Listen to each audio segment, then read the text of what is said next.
that she wore. A very dark wig. Now she sees her handmaiden there with a very blonde head of hair and plentiful, and she decides to change her mind and get a blonde wig. Whereupon the poor handmaiden has her hair cut off and made into a wig for the patrician Roman lady. Here we see her now with a blonde wig.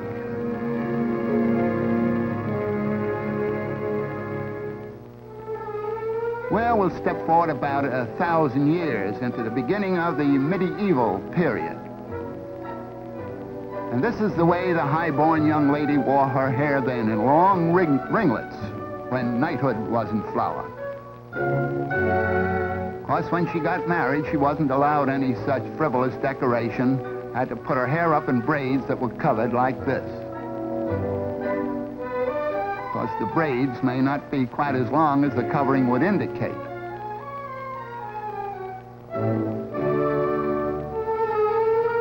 Just a little added decoration.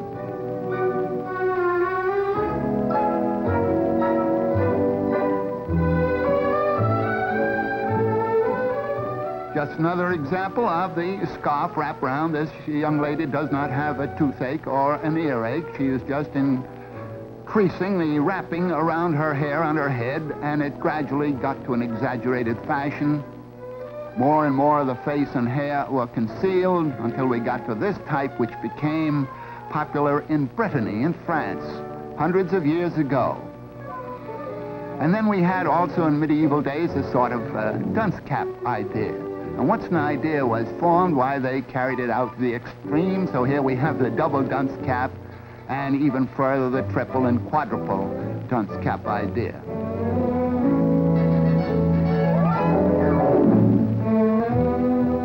And of course, further decorations were added.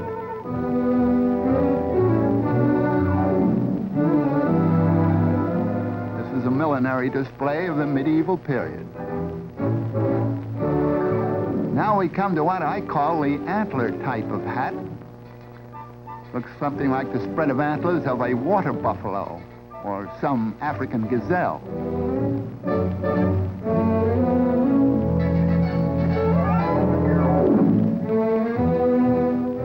And this might be the ox type of decoration. This was popular, by the way, in England, about the time of Ivanhoe and Richard the Lionhearted. Only for high-born ladies, of course. And then, of course, the men weren't going to be completely left out of the picture. Here's a gentleman with a tall vertical hat. And just in case of a change in the weather, notice that he has a different type of hat slung over his back.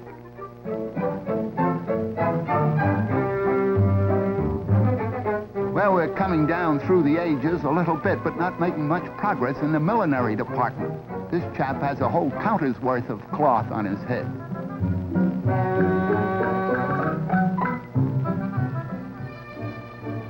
Now, this is on the neat side, but that hairnet is studded with precious jewels. In this case, it's the first cost and not the upkeep.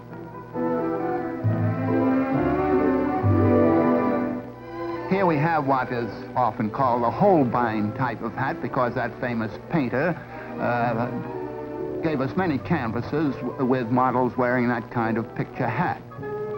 But Frans Hals and other famous painters also gave us their studio portraits with the same type of millinery decoration. Here's quite a different type. The hat is small, but the beard more than makes up for it.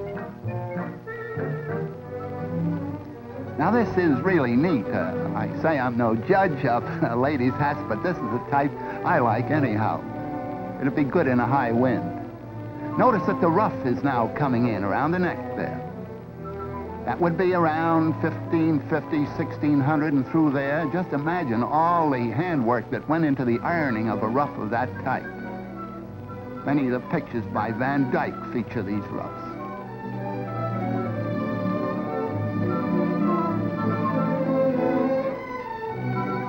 Here we're going into the vertical decoration again. You notice how it switches from the horizontal to the vertical and back again. High, low. Oh, and also we are coming into the corseted era, and in some of those old days, they actually wore iron corsets. Of course, the whaling captors soon relieved the iron of its duty by bringing in the whalebone. This is just a simple country costume, I'm glad to say. They've relaxed on that iron stuff. And here we have a lace bodice and a straw hat.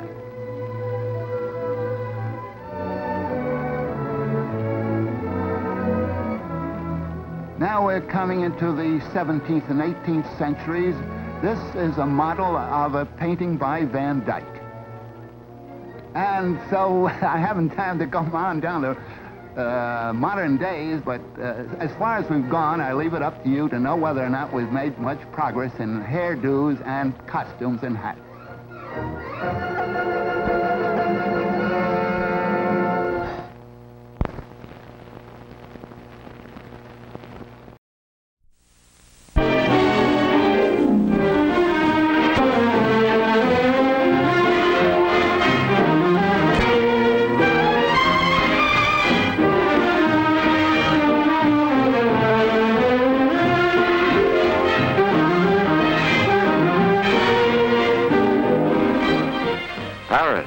New York, Hollywood, art museums, historical costumes, world events. Today, these are the sources from which comes inspiration for the fashion designer. Johnny, be careful, you'll tear my pattern. How did you get in here anyway? Just open the door. Look, I've got some new records. Let's try them. But first I have to decide on the material for my new dress. Oh, just like a girl. Always thinking about new clothes. Well, you don't have to have a new dress. You always look good. Know how look. What do you mean, that know how look? Well, it's what we fellas like a girl to have, and you have it, plus. It's sort of like... Oh, look out of the window there, quick. Now, there's just the opposite of what I mean by the know-how look. Once, I looked like that myself. Grimy shoes, my slip showing, a sweater big enough for Babe Ruth, and all those crazy gadgets. And the way I walked, scuffing along the pavement, head down, leading with my chin. My skin was horrible, too. Not enough milk and green vegetables. Not enough outdoor exercise, either. I'm glad I took the home economics course. We learned so much more than just how to make clothes. Good grooming, how to take care of our skin and hair, how to carry ourselves so our clothes look really smart on us. All those things that make Johnny say I have the know-how look. See what I mean? Now take you. Your figure's cute and... My figure? That's all done with a book. You mean your grandmother made you walk with a book on your head to make you stand up straight? Maybe I'd been better if she had. Look, here's me. Oh, no. You don't look that way. Here, give me the pencil. You look like this. An illusion, Johnny. Done with this book. See?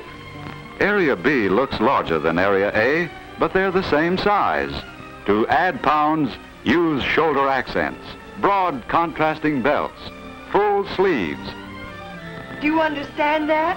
Oh, sure. As a future architect, I use those same principles myself. Yeah, I see how girls could use them to change their figures. Which of these colors would you like for my new dress? Both. But how about light blue? I like blue. Well, let's see what my book says. Here I am. My eyes are hazel, not pure blue, but it works out the same way. What is your type? What colors make you your most exciting and attractive self? Experiment with actual fabrics. You're right after all. Make it red. That's what I'd decided. Everybody can wear some shade of red. Do you make all your own clothes? Sure. Lots of us girls do. But your clothes look so professional. Johnny, don't you know that the most professional-looking clothes are those made by hand, individually? You don't think that people like, well, movie stars buy their clothes off a rack, do you? Well, no, but, gee, the people that make their clothes are professionals. You're just a high school girl. Gee, Maybe you ought to be a designer yourself. Well, silly, I am a designer for myself. We learn that in our home economics classes, too. Besides how to fit and sew like a professional. You sound as if dressmaking is an easy thing. It is. I just let my pattern tell me what to do, and it comes out all right. That's right, Betty. Let the pattern tell you.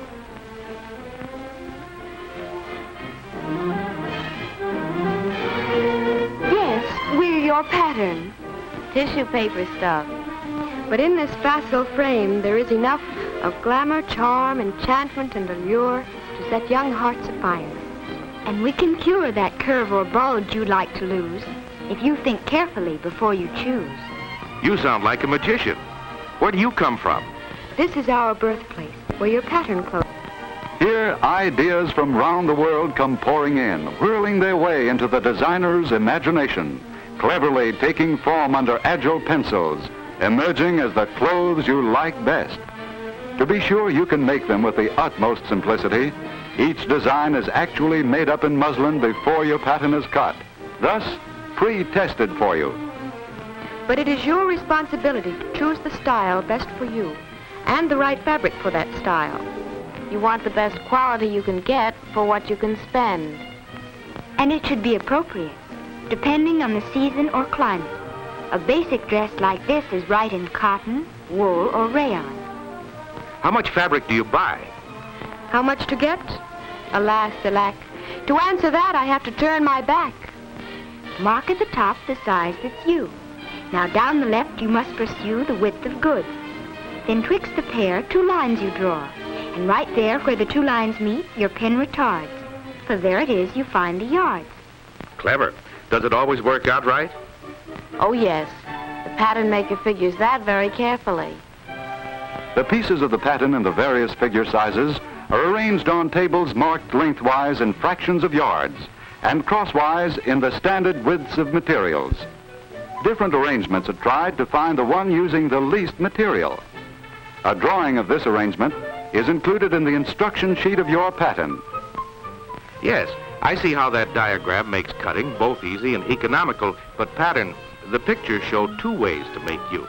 How does a girl know what pieces to use? That's easy. On each pattern piece is printed both its name and the style to which it belongs. Dressmaking starts by pinning the pattern together so it can be tried on to see if adjustment is needed. Well, what are you doing there? Betty needs a full-length mirror for her pattern try-on. There isn't one in her living room, so we gave her one. What happens if the pattern doesn't fit? It will. She checked her measurements and got the correct pattern size. She also got correct sewing equipment. 9-inch shears, good quality pins and needles, plenty of thread, a slide fastener, and a 60-inch tape measure. Right here is where you use that cutting diagram you saw being made, when you lay the pattern on the material for cutting. Whoop, there's a piece that slipped. Don't worry. See that line marked straight of fabric? You measure from the fabric edge to the top and bottom of that line. When the 2 measurements agree, the piece is straight. In a printed pattern, pins should be put in the direction of the cutting line, not across it. And just enough pins to hold the pattern in place. Cutting line? What's that? The heavy line around each piece. Do you cut inside that line? No, no, no! You cut exactly on the line, with long, firm slashes. Betty's pattern has V-shaped marks showing what seams are to be joined. She has cut these out onto the material, or she could clip them into the seam allowance. Arrow-shaped lines indicate darts. Other important points are indicated by dots. All of these Betty marks with tailor's tacks, taking a double stitch through pattern and material. She clips the top loops, lifts the pattern off the material,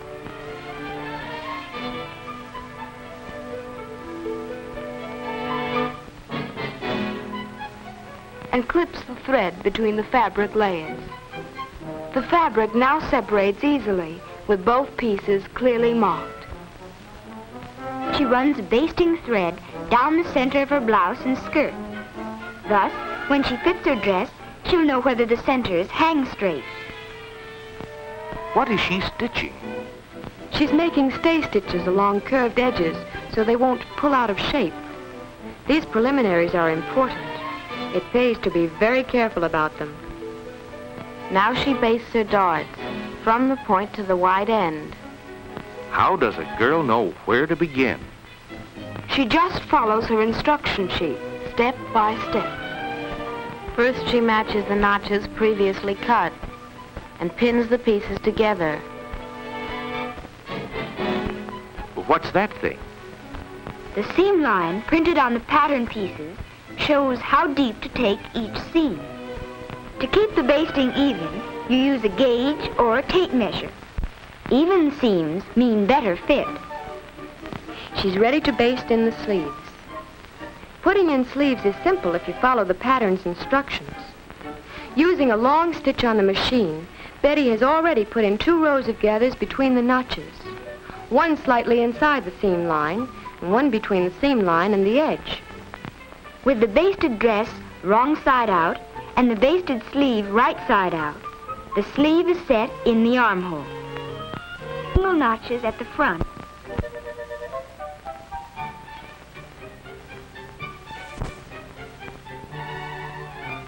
Matching the double notches at the back. Matching the underarm seams and with sleeve top at shoulder top.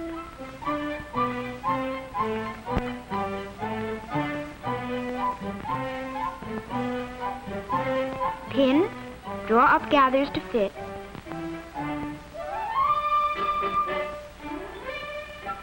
Fasten the gathering threads.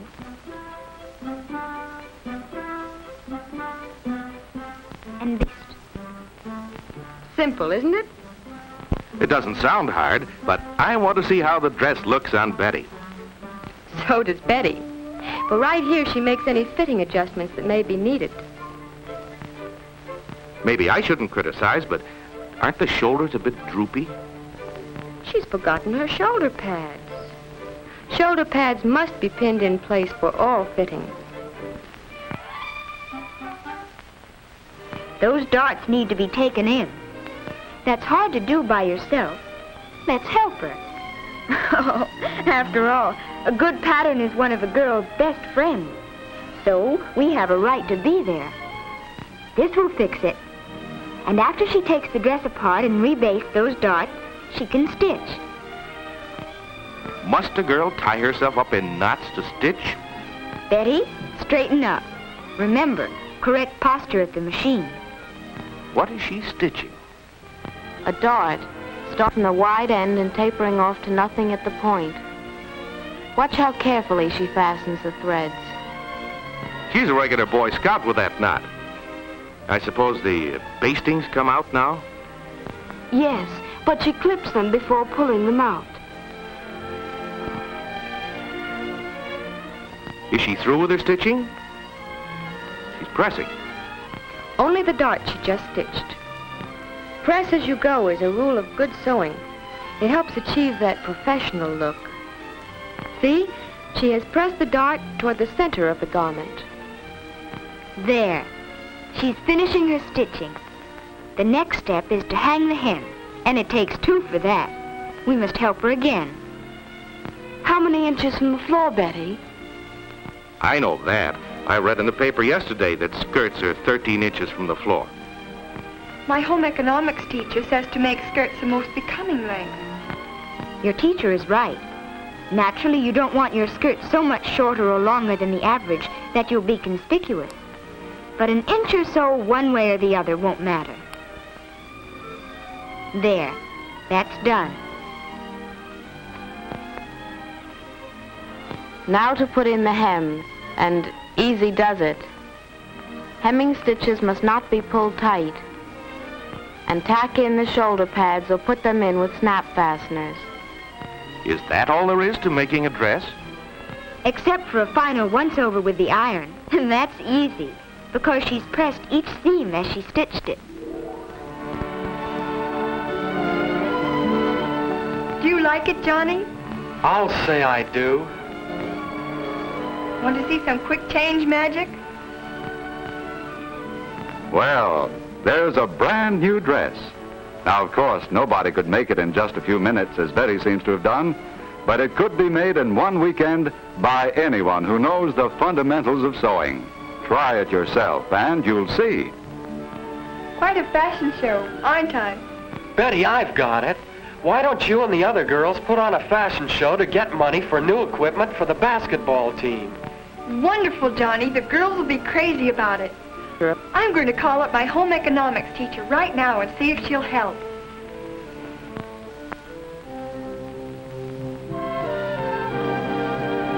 Your patent catalog is a book of magic, for it transforms all who use it into creative artists. Yes, just as the portrait artist uses the paints and brushes to express his impression of a personality, so you can use fabrics and lines and colors to express your own personality.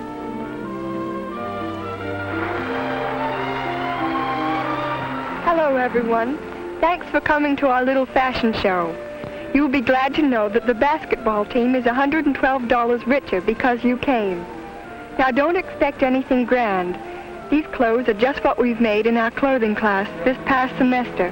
I hope you'll like them.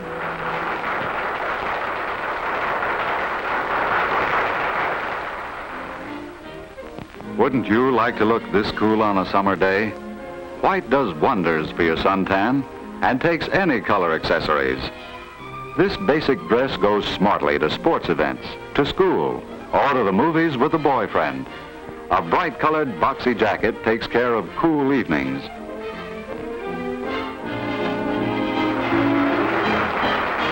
Now here's a grand idea.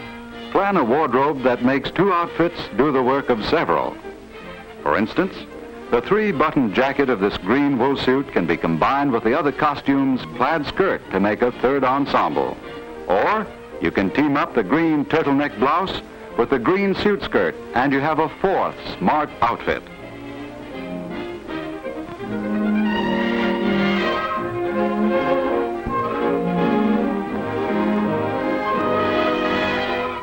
Schoolmates, the corduroy jumper and the gabardine sack dress, both with a new angle. The jumper has a swishy circular back contrasting with a prim square bodice.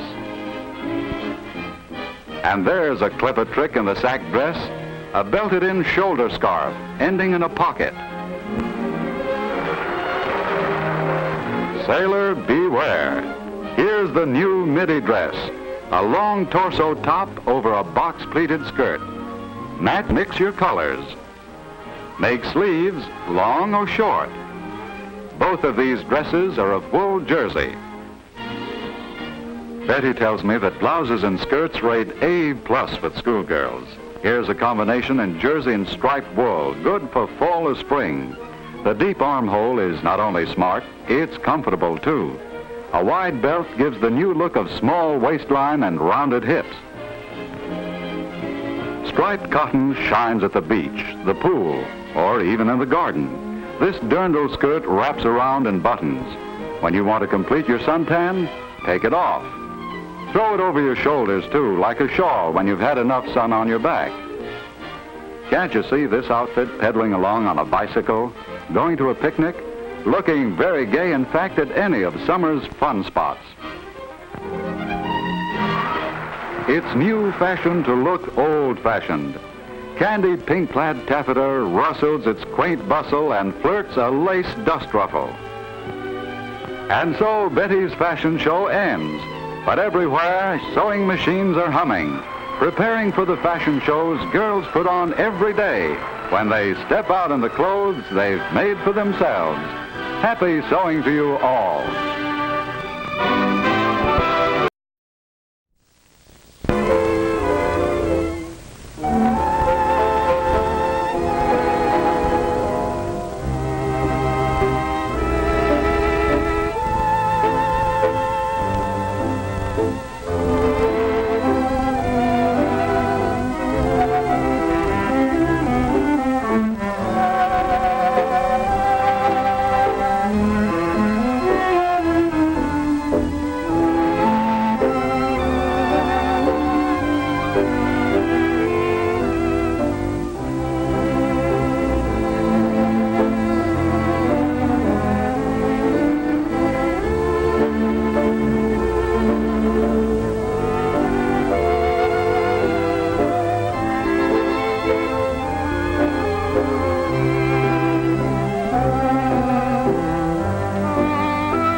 another star is born.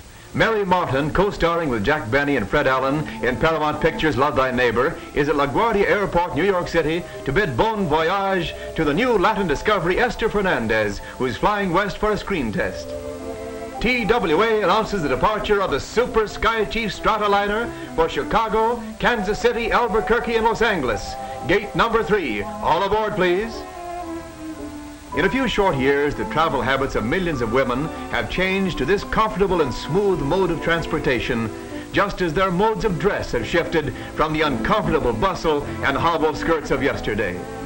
Day and night, these mighty ships of commerce ply the air lanes from Atlantic to Pacific, spanning the nation in 15 hours. Up, high up into the substratosphere rises the 45-ton TWA Stratoliner. On into a night sky, the big silver liner speeds swiftly over sleeping villages and great cities. Dawn finds our air voyagers flying over the Texas Panhandle and the colorful mesas of New Mexico. It's a fairyland of tumbling castles far above where the raindrops form. Bridging the horizons in 7-league boots, our passengers ride comfortably in altitude-conditioned cabins. Let's take a peek in the Stratoliner and see how our passenger is doing. Why, of course, like every woman, she's taking a last look in the mirrors of the Stratoliner's charm room. Bienvenido, buenos dias, señorita. She is trimly tailored in a Cyril Johnson covert cloth suit. Met by Dee Lawrence, fashion editor of Paramount, Esther is told she is to get off her plane and act in a location picture with 4 other studio players, just now landing from Hollywood. First is lovely Martha O'Driscoll of screen and radio fame. Margaret Hayes from the New York stage in Hollywood is next, while pretty Virginia Dale follows and waves to movie fans gathered at the airport.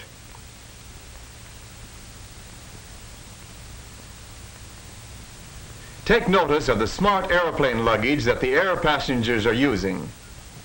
It's Halliburton luggage, especially travel tested by TWA for air passengers. Metal alloys make for light weight and durability. As the baggage is unloaded, we hear a rhythmic chant. A group of Pueblo Indians who are to appear with Esther in the screen test beat out a buffalo dance, while a bronzed young brave stamps out the ancient hunting steps of the Navajos. His bow and arrow marks the cadence as he flourishes them in the dance.